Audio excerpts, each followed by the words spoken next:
વિદ્યાર્થી મિત્રો, સમતલમાં ગતિની આપણે શરૂઆત કરી. ભૌતિક રાશિના પ્રકાર પાડ્યા, અદિશ અને સદિશ. જે ભૌતિક રાશિને સંપૂર્ણપણે વર્ણન કરવા અથવા સમજવા માટે માત્ર મૂલ્યની જરૂર પડે એને અદિશ કહેવાય. મૂલ્ય ઉપરાંત દિશાની જરૂર પડે એને સદિશ કહેવાય. દળ અદિશ છે, વેગ પ્રવેગ સદિશ છે. સંજ્ઞામાં સદિશની જે સંજ્ઞા લખો એના ઉપર માથા ઉપર તીર મૂકો અથવા તો બોલ્ડ લખો. મૂલ્ય માટે તીર દૂર કરો અથવા તો સદિશને માનાંકમાં લખવાનું. ત્યાર પછી એક સ્થાન અને સ્થાનાંતર સદિશની વાત કરેલી. કોઈક સંદર્ભ બિંદુની સાપેક્ષે કણનું સ્થાન દર્શાવતા સદિશને સ્થાન સદિશ કહે છે. કોઈક કણનો સમતલમાં XY સમતલમાં ગતિમાર્ગ દર્શાવ્યો હતો. આ ટી સમયે કણ P પાસે છે અને T+Δt સમયે કણ Q પાસે છે. સંદર્ભ બિંદુઓની સાપેક્ષે કણ Pનું સ્થાન આપણે લખ્યું હતું સદિશ OP બરાબર સદિશ R1. આ જ પ્રમાણે સદિશ OQ બરાબર સદિશ R2. સ્થાનાંતર સદિશ એટલે સ્થાનમાં થતો ફેરફાર. P પર હતો Q પર આવી ગયો એટલે PQ અંતિમ ઓછા પ્રારંભિક. PQ Q - P, Qનો સ્થાન સદિશ ઓછા Pનો સ્થાન સદિશ. સ્થાનાંતર સદિશ બરાબર યાદ રાખો, અંતિમ ઓછા પ્રારંભિક. આટલી વાત કરી હતી. આજે સેજ આગળ જઈએ. સદિશોની સમાનતા થોડું ચર્ચા છે, કોમન સમજવા પ્રયત્ન કરીએ. સ્થાન સદિશ જે સદિશોના મૂલ્ય અને દિશા સ્થાન નહીં સમાન સદિશ. જે સદિશોના મૂલ્ય અને દિશા સમાન હોય તેવા સદિશોને સમાન સદિશ કહે છે. જો અહીં તમે જોઈ શકો આકૃતિમાં A અને B બંનેના મૂલ્ય સરખા છે, દિશા પણ એક જ છે, તેને આપણે કહેવાના સમાન સદિશ. ફરીથી સમાનનો અર્થ મૂલ્ય અને દિશા એક જ હોય. બને સદિશ એને સદિશ B પણ કહી શકવાના અહીંયા તમે, અને Bને A પણ કહી શકો. વિરોધી સદિશ તમે અહીં જોઈ શકો. B અને C એ વિરોધી સદિશ છે. A અને C વિરોધી સદિશ છે. બંનેના મૂલ્યો તમે ચેક કરો. બને આપણે B અને Cની વાત કરીએ. B અને C એના મૂલ્યો જો લંબાઈ કિરણની એક સરખી છે, દિશા જો પરસ્પર વિરોધ છે એટલે એની વ્યાખ્યા લખાય સમાન મૂલ્યના પરંતુ પરસ્પર વિરુદ્ધ દિશાના સદિશોને એકબીજાના વિરોધી સદિશો કહે છે. 3ની વિરોધી -3, 5ની વિરોધી -5. મૂલ્ય સરખા છે પણ દિશા કેવી છે? પરસ્પર વિરોધ. સમાન સદિશમાં મૂલ્ય અને દિશા સમાન આવે. વિરોધી સદિશમાં મૂલ્ય સમાન પણ દિશા પરસ્પર વિરોધ. સમાંતર સદિશ એની વ્યાખ્યા આપી આપણે જોઈએ, અથવા હું સમજાવું. આ A અને B સમાંતર સદિશ છે, A અને D સમાંતર સદિશ છે, B અને D સમાંતર સદિશ છે. તો એ જે જોડ આપણે જોઈએ AB અલ્પવિરામ AD અલ્પવિરામ BD, એમાં એક વસ્તુ સામાન્ય છે, દિશા એક જ છે. મૂલ્ય તો જો ABના સરખા છે પણ ADના સરખા નથી. એટલે સમાંતર સદિશ કોને કહેવાના? તો કે જે સદિશોની દિશા એક જ હોય, જે સદિશોની દિશા કેવી હોય? એક જ હોય તેવા સદિશોને સમાન સદિશ કહે છે. સમાંતર સદિશ, સોરી ભૂલ થાય છે આજે કેમ. ફરીથી જે સદીશોની દિશા સમાન હોય તેવા સદીશોને સમાંતર સદીશો કહે છે. આકૃતિ પ્રમાણે જોઈ શકે એ અને ડી, એ અને બી, બી અને ડી એ કેવા કહેવાય? સમાંતર સદીશો. પ્રતિ સમાંતર, જે સદીશોની દિશા પરસ્પર વિરુદ્ધ હોય, દાખલા તરીકે બી અને સી, સી અને ડી એ કેવા કહેવાય? પ્રતિ સમાંતર સદીશ. બને બી અને સી, સી અને ડી પ્રતિ સમાંતર સદીશ. દિશા તમે ચેક કરો કેવી છે? પરસ્પર વિરુદ્ધ છે. જે સદીશોની દિશા પરસ્પર વિરુદ્ધ હોય તેવા સદીશોને પ્રતિ સમાંતર સદીશો કહે છે. એ કંઈ સરસ ઓબ્જેક્ટિવ છે. જો એ અને બી સમાંતર છે અને સમાન પણ છે. એ અને ડી સમાંતર સદીશ છે પણ સમાન સદીશ નથી. ફરીથી એકવાર સમજાવું. એ અને બી સમાન છે અને સમાંતર પણ છે. આપણે ઊંધું બોલીએ, સમાંતર પણ છે અને સમાન પણ છે. પણ બીજી બાજુ તમે જો એ અને ડી સમાન નથી પણ સમાંતર છે. એટલે આ એવું કહેવા માગે કે દરેક સમાન સદીશો સમાંતર સદીશ હોય જ, પણ બધા જ સમાંતર સદીશો એ સમાન સદીશ હોય એ શક્ય નથી. સમાન સદીશને સમાંતર સદીશ કહી શકાય, પરંતુ દરેક સમાંતર સદીશ એ સમાન સદીશ ન પણ હોય. કારણ સમાંતરમાં દિશા એક હોવી જોઈએ, મૂલ્યનું આપણે આવતું નથી. જે હોય તે. એના પ્રકાર પાડ્યા આપણે: સમાન સદીશ, વિરોધી સદીશ, સમાંતર સદીશ, પ્રતિ સમાંતર સદીશો. સેજ આપણે આગળ જઈએ. હવે એક એક સ્ટેપ આપણે વધવાના છે. ગઈકાલે એમ જોવા જઈએ તો એક કે બે લીટીની જ વાત કરી હતી. સદીશ, અદીશ, સદીશને કેવી રીતે દર્શાવવાના એની ચર્ચા કરી હતી. હવે સદીશ જે છે એને વાસ્તવિક સંખ્યા સાથે ગુણાકાર કરે તો શું થાય? સદીશને વાસ્તવિક સંખ્યા સાથે ગુણાકાર કરીએ. આપણે એક ઉદાહરણ લઈએ. આકૃતિ તો અહીંયા મેં દોરી જ છે, છતાં આપણે એક ઉદાહરણ લઈએ. ધારો કે મારી પાસે આ સદીશ એ છે, એને હું કે સાથે ગુણી દેમ, એટલે કે સદીશ એ. એટલે આમાં શું થવાનું? સદીશનું મૂલ્ય કે ગણું થવાનું. સદીશને વાસ્તવિક સંખ્યા સાથે ગુણાકાર કરો ત્યારે મળતો નવો સદીશ એ વાસ્તવિક સંખ્યા ઘણો મોટો થવાનો. ધારો કે બરાબર 5 હોય તો 5 ગણો મોટો, કે બરાબર 2 હોય તો 2 ગણો મોટો. ખ્યાલ આવશે કે નહીં આવશે? આ સદીશ એનું મૂલ્ય કેટલું હતું? એ હતું. હવે આનું મૂલ્ય થવાનું કે. બીજો પ્રશ્ન છે દિશાનો. તો કે એ ધન સંખ્યા છે કે ઋણ સંખ્યા છે એના પર આધાર રાખે. જો કે ધન સંખ્યા હોય તો દિશા સદીશ એની છે એ જ રહે, પણ જો ઋણ સંખ્યા હોય તો દિશા એની વિરોધ થઈ જાય. એટલે આપણે કોમન ચર્ચા લખીએ. કોઈક સદીશને વાસ્તવિક સંખ્યા સાથે ગુણવામાં આવે.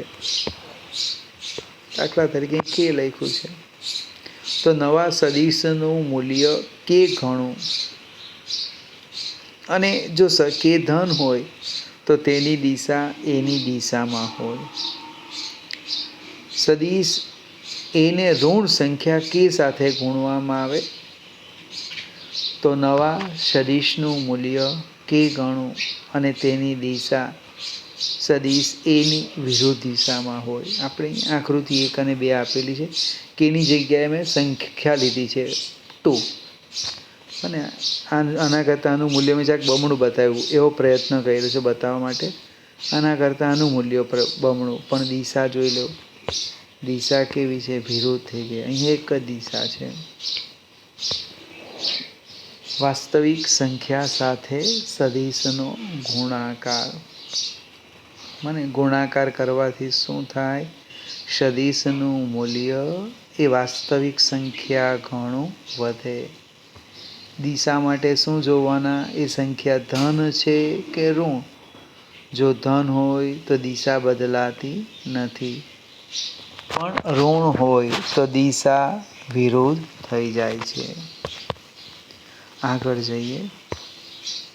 હવે આપણે સરવાળાની વાત કરીએ. કોઈ એકને કહીએ કે આજે હું સરવાળો શીખો, તો પેલો વિચાર કરશે તો પહેલા ધોરણમાં ભણે કેમ થાય,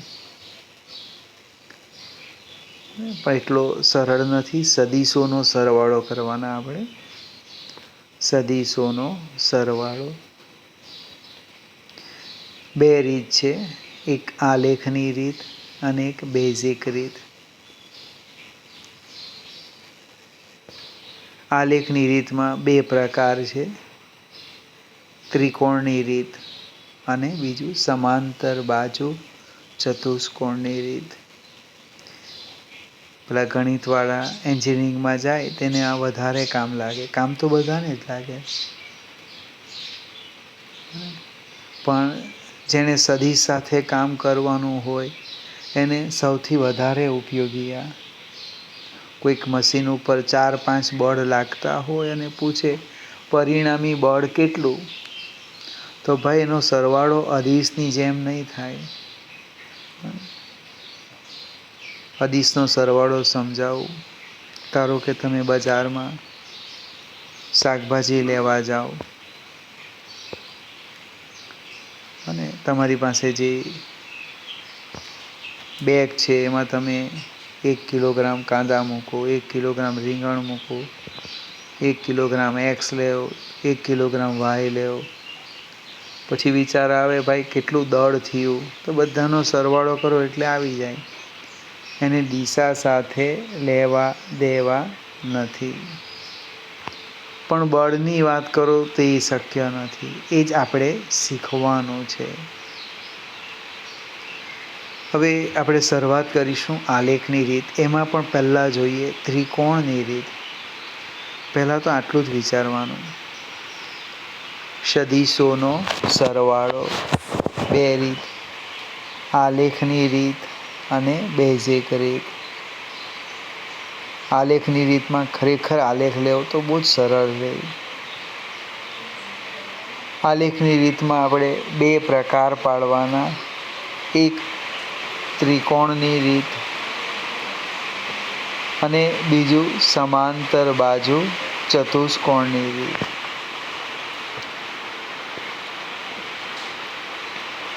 સમાંતર બાજુ ચતુષ્કોણ કોને કહેવાય એ ખબર હોવી જોઈએ.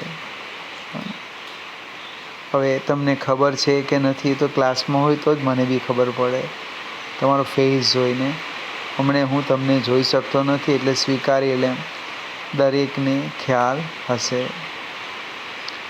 શરૂઆત કરીએ ત્રિકોણની રીત.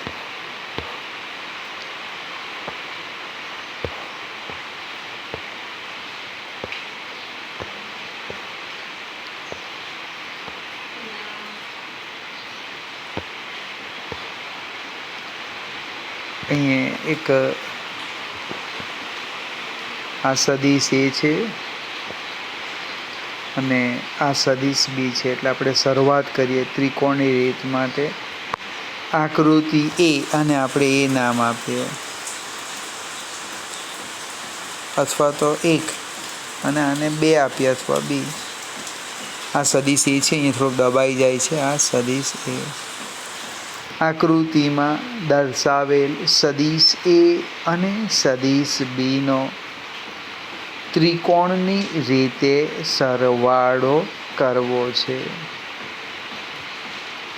ફરીથી આકૃતિ 1માં દર્શાવ્યા પ્રમાણે સદિશ એ અને સદિશ બીનો ત્રિકોણની રીતે સરવાળો કરવો છે. બીજું સ્ટેપ લખીએ.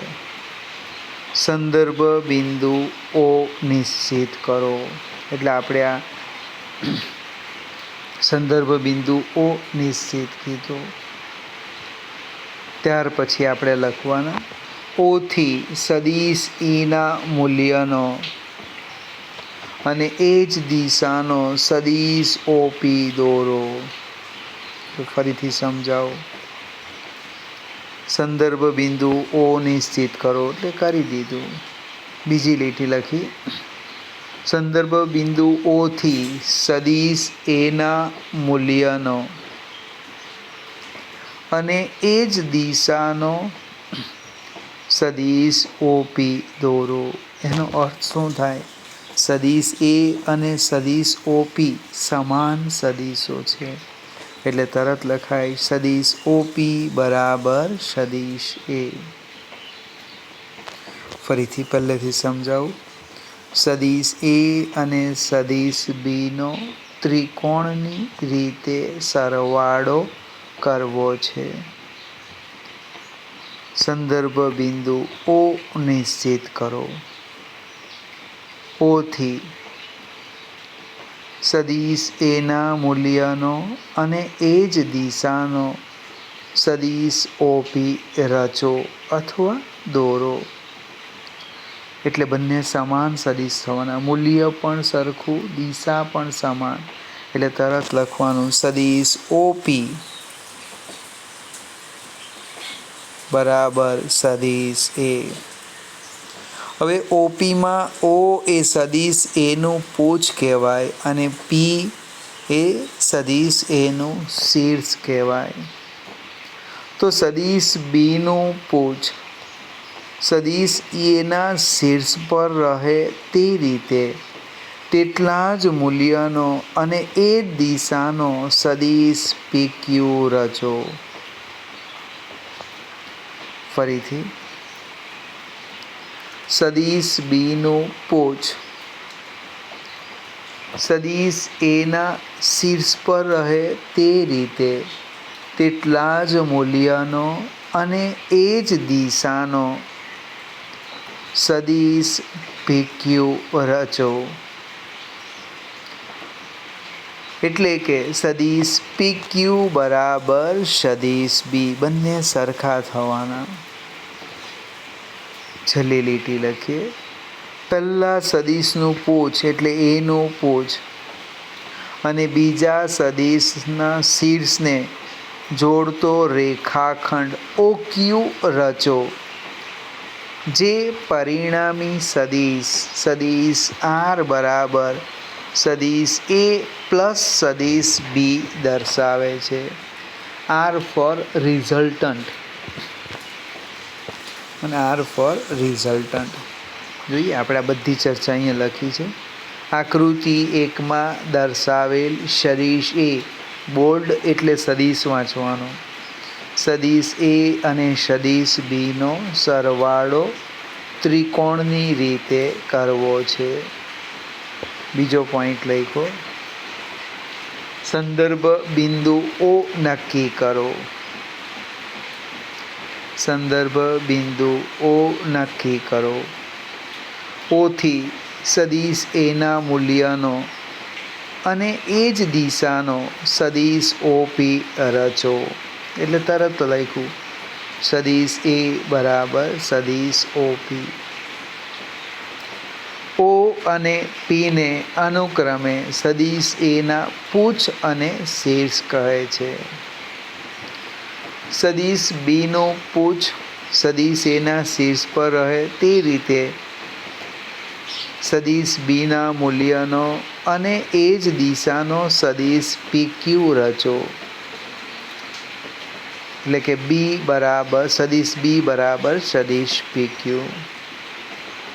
પ્રથમ સદીશનું પૂછ અને બીજા સદીશના શીર્ષને જોડતો સદીશ OQ રચો.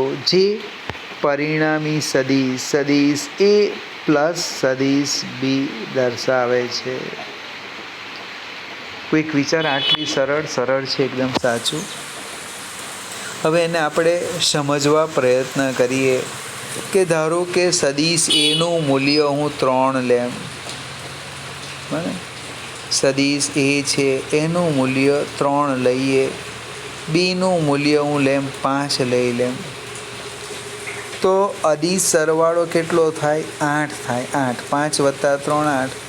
તમે OQની લંબાઈ માપો એ 8 સેન્ટીમીટર ન થાય. સદિશ અને અદિશનો તફાવત સમજવા પ્રયત્ન કરો. 5 અને 3 તો કુલ કેટલા? તરત જ કહેવાના 8. પણ તમે આ સદિશ એ 3 સેન્ટીમીટરનો દોર્યો, આ તમે 5 સેન્ટીમીટરનો દોર્યો, આ જે લંબાઈ છે એ 8 સેન્ટીમીટર થવાની નથી. તમારે આજે નોટ પર આવા 2 સદિશ લેવાના. બરાબર, પ્રેક્ટિસ કરો. આ રીતના આપણે 2 સદિશ લઈ લઈએ ત્રિકોણની રીતે બને, પછી એનો આ પરિણામી સદિશ પણ શોધો, એનું મૂલ્ય ચેક કરો એટલે ખ્યાલ આવશે કે સદિશનો સરવાળો અદિશની જેમ લઈ શકાતો નથી. આટલું ખ્યાલ આવી જશે તો આપણે આવતીકાલે હજુ આગળ વધીશું.